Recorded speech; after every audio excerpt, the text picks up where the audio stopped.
ይብላኝ ለናንተ በአፋችሁ ብቻ እመብርሃን ለምትሉ ይብላኝ ለናንተ በእንተ ስሟ ለማርያም ብላችሁ የቆረሳችሁትን ያንን ክፉ ጊዜ ረስታችሁ ዛሬ ስለ ማርያም ክብር ዝም ጭጭ ብላችሁ ስለምትነዱትና ስለምትታጀቡበት ቪኤትና ስለምትቆጡት ጮማ የምታስቡ ይብላኝ ለናንተ። የቤተ ክርስቲያን መምህር ነኝ ብላችሁ እውነትን መግለጥ ሐሰትን ማጋለጥ ሲሆን ምግባራችሁ ኦርቶዶክሳዊ ነቅቶና ቆሞ ሃይማኖቱን እንዳይጠብቅ ቀኝህን ሲመታ ግራህን ስጥ እያላችሁ ጥሬ የሆነውን የክርስቶስን ቃል በቃል እየነገራችሁ ኦርቶዶክሳዊን የምታደነዝዙ ይብላኝ ለናንተ። ሰላም ለናንተ ይሁን። እንደምን አላችሁ? እንደምን ቆያችሁ? የቅዱሳን አምላክ ነው እግዚአብሔር ስሙ የተመሰገነ ይሁን። የእመቤታችን የቅድስት ድንግል ማርያም ስነ ስዕል የቀደደች ያዋረደች ሴት በተመለከተ በሃይማኖቱ ቀና የሆነ ወንድማችን ባሮክ ወደዚያች ሴት ሄዶ ነበር፣ ወደ ቤቷ ማለት ነው። በዚያም እናቱን አገኘ። ይሄን ቪዲዮ አሳይቻችኋለሁ ማለት ነው። እናቱን ካገኘ በኋላ ያደረገውን ቪዲዮ ቀርጾ ለቆ ነበር ማለት ነው። በዚህ የተነሳ ብዙ ፕሮቴስታንቶች አጀንዳውን አስቀይረውት ነበር። አንገላቷታል፣ ደብድቧታል፣ ቤት ሰብሮ ነው የገባ፣ አስጨንቋታል፣ አስለቅሷታል፣ ለህግ ይቅረብ ይከሰስ፣ ማን ነው እሱ የሚሉ ጥያቄዎች በዝቶ ነበር። ይሄንን ያራገቡት ፕሮቴስታንቶች ብቻ ሳይሆኑ የኛ ኦርቶዶክሳውያንም ያልገባቸው ጉዳዩ አጀንዳው ሲቀየር ድረስ አብረው ይጮህ የነበሩ ጉዳዩን አጫጫውት ነበረ። ነገር ግን ዛሬ እናቲቱ በነጋሽ ሚዲያ ቀርባ እውነቱን ተናግራለች። እንግዲህ እውነቱ ፈንድቷል። ምንድነው እውነቱ? እስኪ እንመለከተው ይሄን ቪዲዮ።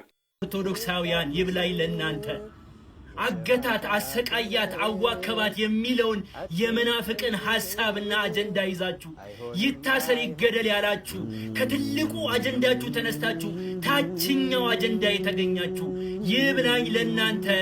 የኔ እውነትማ ሲገለጥ ይሄ ነው፣ የኔ እውነት ይሄ ነው። ተበልታችሁ አስበላችሁኝ እንጂ እውነት የሚሆነው እሱም እውነቱን እውነት ሐሰቱን ሐሰት ብለው ይነግሩናልና እንደዚህ ብለው ነበር። አንደኛ ከበር ቆመን በስርዓቱ አንኳኳን ይነግሩናል። እውነት ከሆነ ከበር ቆመን በስርዓቱ አንኳኳን። ማዘር የውስጥ በሩን ከፍተው ወጥተው ተመለከቱን።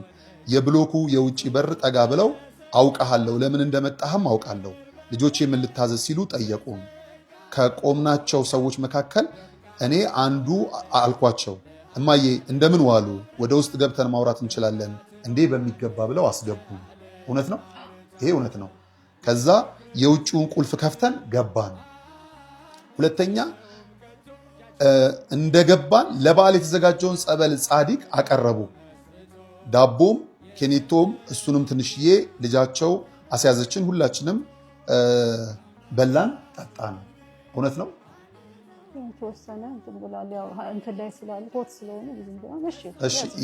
ያለውን ነው። እሺ ሶስተኛ የመጣ ነው እንደ አንድ የድንግል ማርያም ባሪያ ፍቅሯ እንደቀመሰ ልጅ ጉዳዩ አንገብግቦን እንደሆነ እሷም ለሕግ እንድትቀርብ ካለን ፍላጎት የመነጨ መሆኑን ነግረን ብዙ ካወራና ከተወያየን ማስረጃዎችን ካሳዩ የኛም ሐሳብ ከገለጹልን በኋላ ህዝቡ እውነቱን እንዲያውቅ ሻሸመኔ ናቸው የሚባለውን እውነት ለማጥራት በራሳቸው ፈቃድ ቪዲዮ ቀርጸን እነሱም ሚዲያ ፈልገው ጋዜጠኛ ነጋሽ በዳዳ ጋር እንደደወሉ ነገሩ። እሱ ጋር እንደደወልኩ ነግሬያቸዋለሁ። እነሱ ግን ለሁለት ነገር ነው የመጣ ነው ያሉ። እሺ ከሁለት ነገሮች ውስጥ አንድ ልጅቷ ካለች ልጅቷን ይዘን ለመሄድ ሀቅ ነው መናገር ያለብን። ሁለተኛው እናንተ ከጀርባው እንደሌላችሁበት ለማጥራት ነው የመጣ ነው አሉ። እኔም የኦርቶዶክስ ተዋህዶ ቤተክርስቲያን እንትኔን ካርዴን አሳየኋቸው። እንግዳውስ ለምንድን ለሁሉም አድርሱልኝ ስም እየጠራው በዛ ጭንቀት ውስጥ እንግዲህ አድርሱልኝ ብዬ አለቀስኩኝ። ጎንበስ ብዬ በቃ ማደርገውን አላውቅም፣ ስሜት ውስጥ ነኝ። ዜን መጨረሻ ላይ አሳዩን እስቲ ክላሷን አሉ እነሱ ማለት ነው። ሲጠይቁኝ ከፍቻ አሳይቻለሁ። እዚህ ነው ሲሄድ ይታያል አይደል ቪዲዮ ላይ አሳይቻቸዋለሁ። ያለ ጥፋቱ ባሮኬን ይሰቀል፣ ወንጀለኛ ነው፣ ይታሰር፣ ይገደል እያሉ ሲያስጮህ የነበሩ እነትዝተው ነቀለም ያጠቃላይ ፕሮቴስታንቱ የሚባለው ክንፍ በዚህ ልክ ነበር ሲያጫጩበት የነበረው። እውነታው ግን ይሄ ነው። እናቱ በደንብ ተናግራለች። አመስግናያውም ማለት ነው። እንዲህ ያለ ነገር አጀንዳ ቀይረው ወንድማችንን አሳልፈው ሊሰጡ የነበረ ኦርቶዶክሳውያንም ሚዛናዊነት በሚል ይታሰር፣ ጥፋተኛ ነው፣ ወንጀል ነው፣ ማን ነው እሱ እያሉ ሲከሱት እንደነበረ አይታ እናቱ ግን ፍጹም በትህትና ነው የቀረበው የሚለውን በተለይ ቤት ገንጥሎ ነው የገባ ሳያንኳኳ ነው ሳያስፈቅድ ነው የሚለውን የምትናገርበት ነገር አለ። እንዲሁም መሄዷ ጠቅሞታል ወይስ አልጠቀመም እያለ ነጋሽ ይጠይቃት ነበረ። እነ ባሮክ ወደ አንቺ ቤት መምጣታቸው አሁን ላይ ምን ጠቅሞሻል ብሎ የጠየቃት ጥያቄ፣ እሷ ደግሞ የመለሰችው እጅግ ድንቅ ምላሽ አለ። ባሮክን ግን በጣም አመስግና የነበረውን ሁኔታ በትህትና ቤቷን ገብቶ እንዳናገራት ስለ ጉዳዩ እንደገለጸላት ያስለቀሳት የልጅቱ በደል እንጂ እሱ አይደለም። እስኪ እንስማ። አራተኛ ጨርሰን ቤታቸውን ለቀን ስንወጣ እማዬ በመጣች ሰዓት ለሕግ አሳልፈው ይስጧት ብለዋል። ለሕግ አሳልፈው ይስጧት። እማምላክ የእርሶም እናት አይደለችም ወይ? አዎ እሺ ልጆቼ፣ ደግሜ እማዬ አሁን እኛ ስንወጣ ሰዎች ከመጡ መጀመሪያ እኛ ጋር ይደውሉ፣ እኔ ከማንም በፊት ቀድሜ ይደርሳለሁ። እኛም ይህን የእርሶን ትክክለኛ አድራሻውን አንናገርም ለደህንነቱ፣ እኔም ልጆት ነኝ ብዬ ይደውሉ ብያቸው ቤታቸውን ለቄ ወጣው ብለዋል። ሲወጡ ነጋሽ ጋር ተመልሰን እንመጣ እንችላለን። ምናልባት የኔ እናት እነ ባሮክ ቤቶ ሲመጡ እርሱን አግተው አስጨንቀው አዋክቦት ገፍትረውት ነበረ ወይ? ምክንያቱም ቪዲዮ ላይ የምናየው ነገር ስለነበረ እስቲ ይንገሩን። እስቲ ማዋከብ አይደለም። ሲመጡ የህግ እንትኖችም ከውጭ እንዳሉ ተናግረዋል። አሉ አብረውን የህግ እንትኖች ብለዋል ሰዎች። ስልክ የሚደወልላቸው ስልክ አለ። ኑሩ አይኑሩ ሰዎቹ አልገቡም። እነኛ ከውጭ ግን የህግ ሰዎች አሉ ብለዋል። ግን እንግዲህ አዋክቦት ነበረ፣ ገፈታትረውት። አልገፈተሩም። ቤቴ አይደል እንዴ ልጅ እናታቸው ነው ለሚገፈተሩ እሱን አልገፈተሩም። እሷን ሌላው ቪዲዮ ላይ ሲያለቅሱ ይዞት እኔ ጮሃለሁ ሲሉ ይደመጣል እንደሚባለው አስጨንቆት ወይም አሳቆት ነው ወይ? ልጆቹ በዚህ ልክ የለፋባት የደከሙባት ልጆች አደባባይ ስለወጣችና እንደታመመች ስለሚያውቁ ነው ወይ የሚል ነውና ለምን ነበር እርሶ የሚጮት?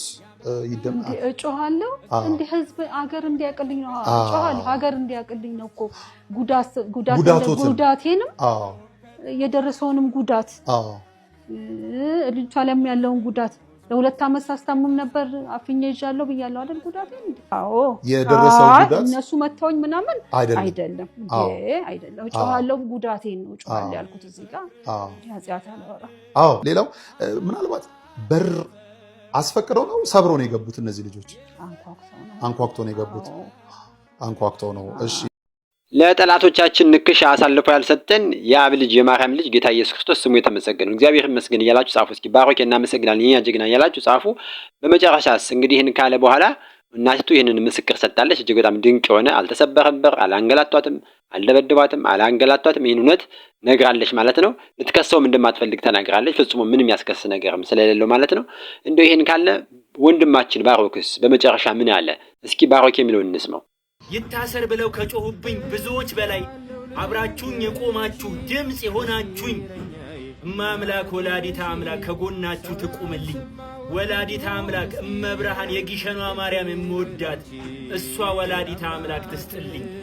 በግልጽ እንዳደረገ እናቲቱ ያለቀሰችው ከድንጋጤ እንጂ ምንም የሚያስለቅስ ነገር ኑሮ እነሱ የተናገሯት የፈጸሙባት በደልም ጥፋትም የለም ማለት ነው። ነገር ግን ይሄን አጋኖ ብሩኬ ሌላ ትልቅ ጥፋት እንዳጠፋ ትልቅ ስህተት እንደሰራ አስመስሎ መናገር እጅግ በጣም ያስተዛዝባል።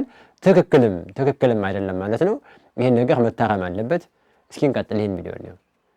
ከዚህ ልጅ ጀርባ ያለው ማን ነው? ሁላችንም ትኩረታችንን ሰብስበን ይህን ጥያቄ እንጠይቅ። ቪዲዮን ሼር፣ ኮፒ ሊንክ ማድረግ በፍጹም እንዳትረሱ። እንግዲህ እቺ ልጅ ሰሞኑ ስትናገር እንደነበረው ሁላችሁም ትኩረት ካረጋችሁበት አላውቅም ያለችው ነገር ምንድነው? እኔ ኤርሚያስ ቀለሜ ተማሪ ነኝ፣ የቀደመ ትውውቅ አለን፣ አጽናኜ ነው፣ አበረታቼ ነው፣ የጌታን መንገድ የመራኝ ነው የመሳሰሉ ነገሮች ስትል ሰምተናል።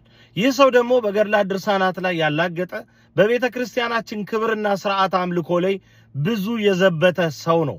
ስለዚህ የማን ተማሪ ነች ማለት ነው? የዚህ ሰው በአንድም በሌላም መንገድ የዚህ ሰው ተጽዕኖ እዚህ ልጅ ላይ አድሯል ማለት ነው።